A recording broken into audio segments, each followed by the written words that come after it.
তো আমার বউ অসুস্থ, কুচবিহার হাসপাতালে ভর্তি। এই যে দেখো ব্লাড স্যাম্পল, ব্লাড টেস্ট করতে হবে, ব্লাড লাগবে, ঠিক আছে। তো আমি আউটডোরে আসলাম, এখন আউটডোরে গিয়ে করতে হবে। গাইস, তো আমি এখন চলে এলাম একটা লজে, যাই হোক এটার নাম হচ্ছে আশ্রয়। তো এইটা হচ্ছে মহিলাদের, দেখতেই পাচ্ছ মহিলাদের, আর এই দিকটাই হলো পুরুষদের, ঠিক আছে। আপনাদের দেখাচ্ছি,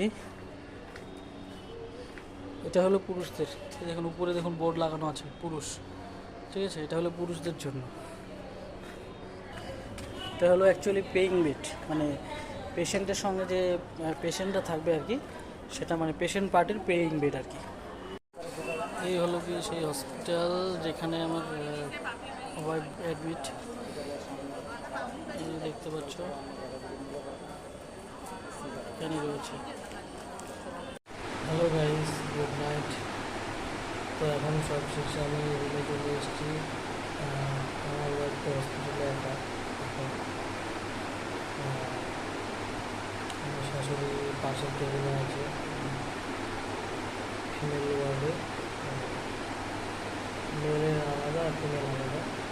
আমি মেলে রয়েছি, আর আমার শাশুড়ি রয়েছে ফিমেলে, আর শাশুড়ির সঙ্গে আমার মেয়ে রয়েছে। দেখতে পাচ্ছি কি অসুবিধার মধ্যে আছে। কালকে আমার বউয়ের অপারেশন, জানি না কী করে যে কী হয়ে গেল।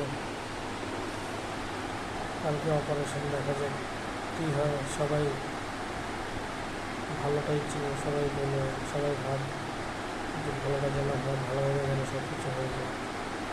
এই যে আমাদের কি হয়েছে তোমার?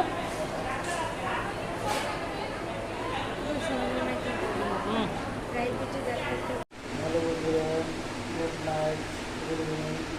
তো আমার মেয়ে কোনোদিন ওর মাকে ছেড়ে ঘুমায় না, কিন্তু এখন তো ওর মা অসুস্থ, তাই দেখো আমার মেয়ে এখানে একাই শুয়ে আছে।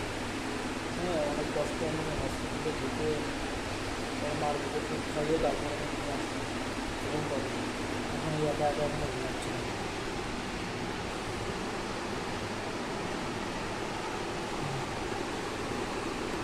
একা ঘুমাচ্ছি, বুঝতে পারছো? হ্যালো বন্ধুরা, গুড ইভিনিং।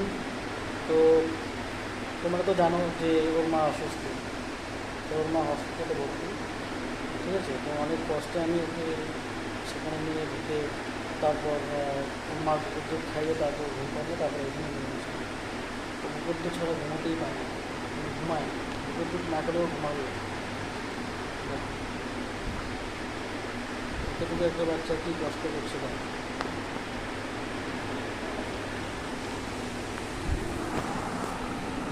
হ্যালো বন্ধুরা, গুড ইভিনিং। তো তোমরা তো জানো যে ওর মা অসুস্থ, তো ওর মা হসপিটালে ভর্তি, ঠিক আছে। তো অনেক কষ্টে আমি ওকে সেখানে নিয়ে ঢুকে তারপর ওর মার বুকের দুধ খাইয়ে তারপর ঘুম পাবে, তারপরে এখানে নিয়ে আসি। তো বুকের দুধ ছাড়া ঘুমোতেই পারে না, ঘুমায়, বুকের দুধ না খেলেও ঘুমাবে। এতটুকু একটা বাচ্চা কী কষ্ট করছে তাই।